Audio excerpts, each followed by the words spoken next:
The long-awaited MiG-29 comes to War Thunder with the Apex Predators update.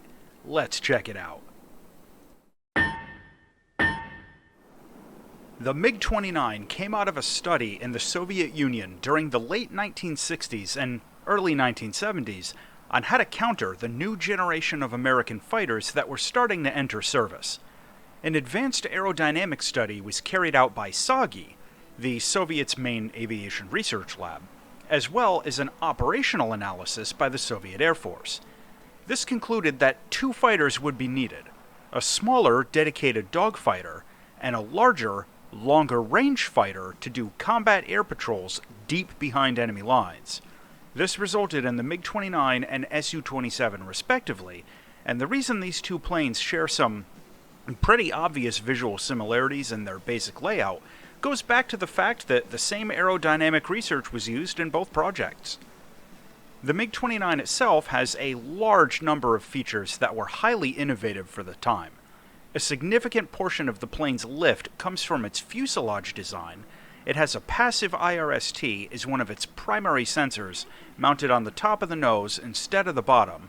Its onboard computer reads alert messages to the pilot over his headset in addition to the instrument displays. It can operate from dirt runways, and very significantly, it uses a helmet-mounted targeting system, which is capable of slaving its infrared missile seekers.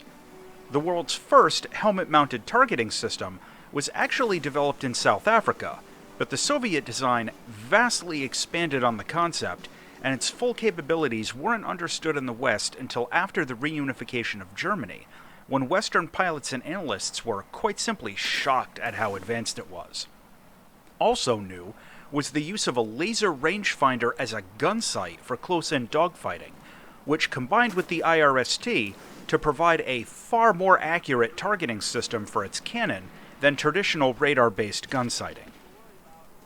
The MiG-29's new engines gave it a tremendous thrust-to-weight ratio, greater than 1-to-1 depending on fuel and weapon load, which, along with the advanced aerodynamics, gave the plane a degree of supermaneuverability, and again, the full performance shocked Western observers when they finally became aware of it in the 1980s. However, that performance also came at a cost, with the plane's fuel consumption being a serious limitation that was only partially alleviated with drop tanks on earlier models and in-flight refueling on later models. The Klimov RD-33 engines also have a reputation for being kinda smoky, with opinions mixed about how much that actually matters. The MiG-29 was produced in a wide variety of versions, with continual improvements over time, including new weapon systems, new radar sets, updated cockpit layouts and controls, expanded ground attack capabilities, and it's flown for over a dozen air forces and remains in service to this day all over the world. What we get in War Thunder is the MiG-29-913, also known as the MiG-29S, which was the first major revision of the basic design. This is a jet fighter in rank 8 of the Soviet air tree with a battle rating of 11.7. This jet has a fully featured sensor suite, with a ballistics computer for all of its air-to-ground weapons, a built-in IRST sensor on the nose, the N019 radar set, and a helmet-mounted targeting system, which War Thunder labels as a helmet-mounted display, and we'll get to that in a minute.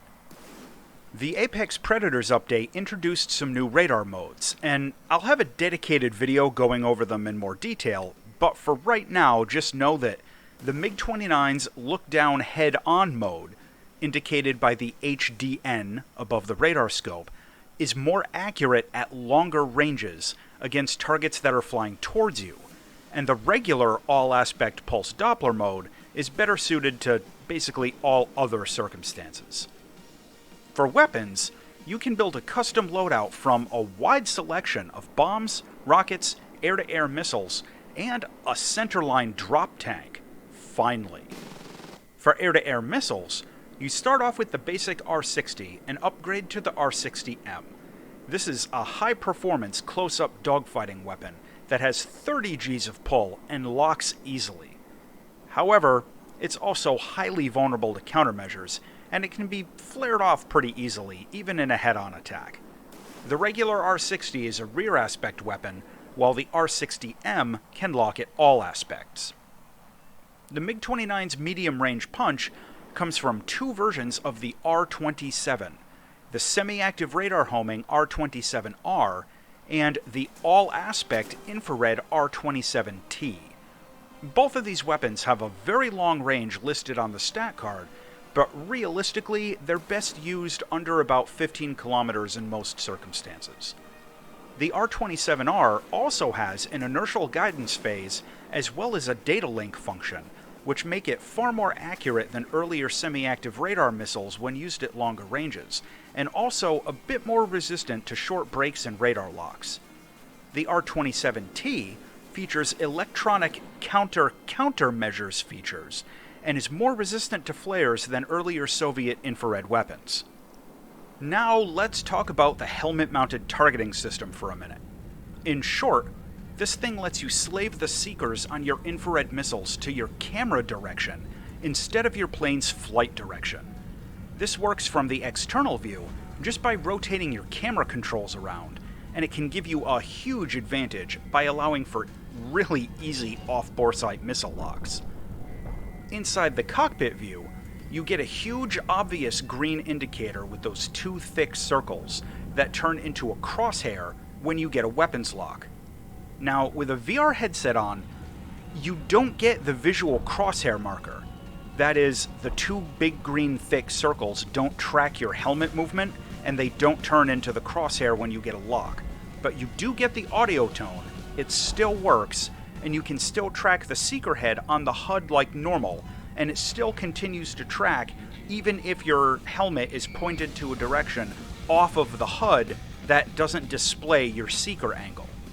Now, I don't think this is the intentional behavior, and I suspect that the larger set of circles is supposed to track with your head the way that the seeker does, and the way that it does inside the cockpit view on a monitor.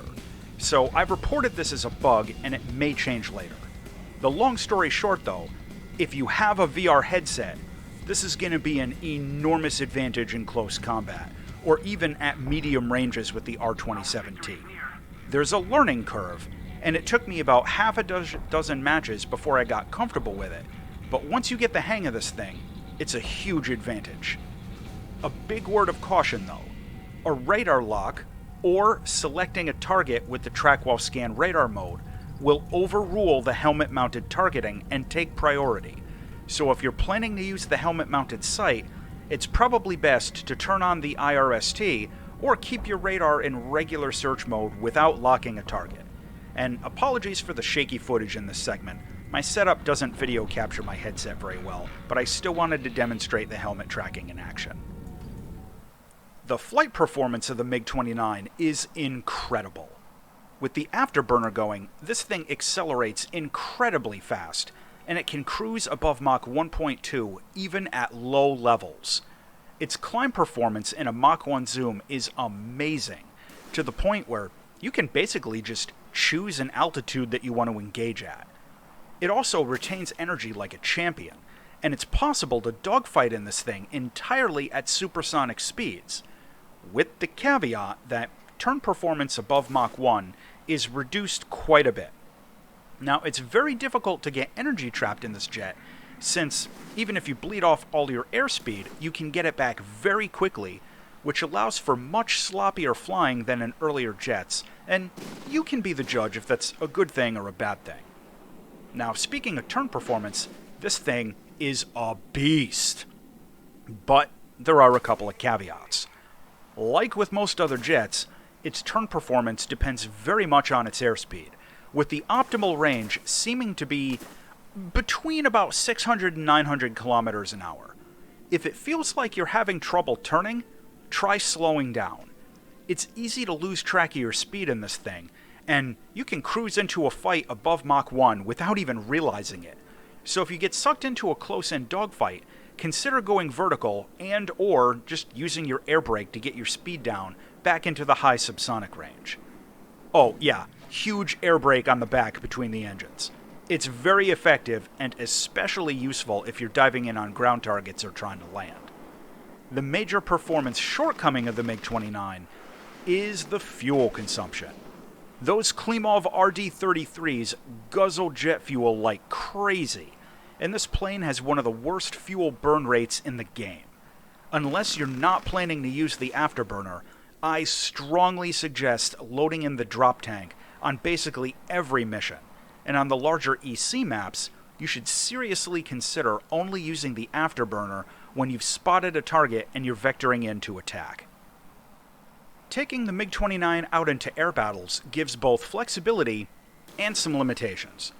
The first thing to say is that while this plane is capable of ground pounding and has a ballistics computer, you really won't want to bother with ground attack in air battles after you've grinded out all of its air-to-air missiles. Its bomb load is really light, and there are other strike jets much more suited to points grinding on bases and stuff.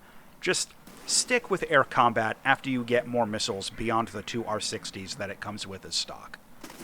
When you're flying out, you have the performance to choose between high or low altitude engagements. But as always at top tier, if you go high, it carries significant risk of getting spam rammed out by F-14s just blind firing half a dozen AIM-54s in your general direction. Still, if you can survive the opening salvo, making top-down attacks with the R-27 can be incredibly effective. I had the most luck sticking with the R-27T and the R-60Ms, and relying on the IRST more than the radar while focusing on lower-level combat. You can use the R-27R to join in the opening BVR salvos, and it's a damn fine weapon as long as you can maintain a radar lock. But again, my own personal preference is for the R-27T, and it's worth noting that the air battles meta is still developing around this jet. Now, flying close air support in ground battles really isn't what this plane is for. In order to get this far in the tech tree, you already need to have a couple of dedicated strike jets unlocked that have guided weapons for close air support. And with nothing but dumb bombs and unguided rockets, the MiG-29's kind of a fish out of water trying to fly CAS. Still, its air-to-air capability can allow it to fly out as like counter-CAS and pretty reliably sweep the skies. And it's especially effective against UCAV drones that don't have flares. But the actual ground attack potential will be pretty limited. If you do decide to go in for ground targets, just make sure to manage your speed when you go in for an attack run, since this plane is incredibly fast, and if you don't slow down, you're only going to get like 2 to 4 seconds tops to try and visually spot a target. Visually, the MiG-29 is simply a beautiful aircraft. I've always thought its design, along with the Su-27, looks really menacing and aggressive, and really the only thing I don't like about it are the slightly curved wingtips. Still, it's great overall, and the 2 paint jobs that are available both look pretty good. Plus, there are already well over a dozen fun paint jobs up on War Thunder Live, so don't forget to check those out. Landing the MiG-29 is incredibly easy. Its surplus engine power and strong air brake make it very simple to manage airspeed on landing, and so long as you don't have too much battle damage, you won't really run into any trouble. The jet can safely deploy its landing gear and landing flaps at around 400 kilometers an hour. The cockpit of the MiG-29 is outstanding, with good visibility and an intuitive instrument layout. My only gripes are that the Soviet radar warning receiver in the cockpit still isn't functional, and a couple of the instruments are kind of in weird spots. In particular, I'd prefer if the airspeed indicator was swapped with the angle of attack indicator, since managing the airspeed in this jet is a bit more important for turning performance than in a lot of others, and it's not easy to spot while dogfighting, and the HUD isn't always very readable depending on lighting and background. Still, the rest of the instruments are easy to find, and the visibility is excellent. To close out on the MiG-29 913. This jet has absolutely insane engine power, and its flight performance is similarly amazing. It has a fully featured sensor suite, very capable all-aspect weapons, and you can lock targets just by looking at them. However, the RD-33 engines burn through fuel like a wildfire, and it doesn't have any precision-guided air-to-ground weapons. The final verdict on the MiG-29 is that this thing is a complete monster in air combat, and even after a lot more fourth-generation fighters are added to the game later, this plane is likely to stay competitive for a very long time. The new top-tier meta with Rank 8 jets is still developing, but the MiG-29 is going to lead that meta rather than chase it. As always, thanks for watching.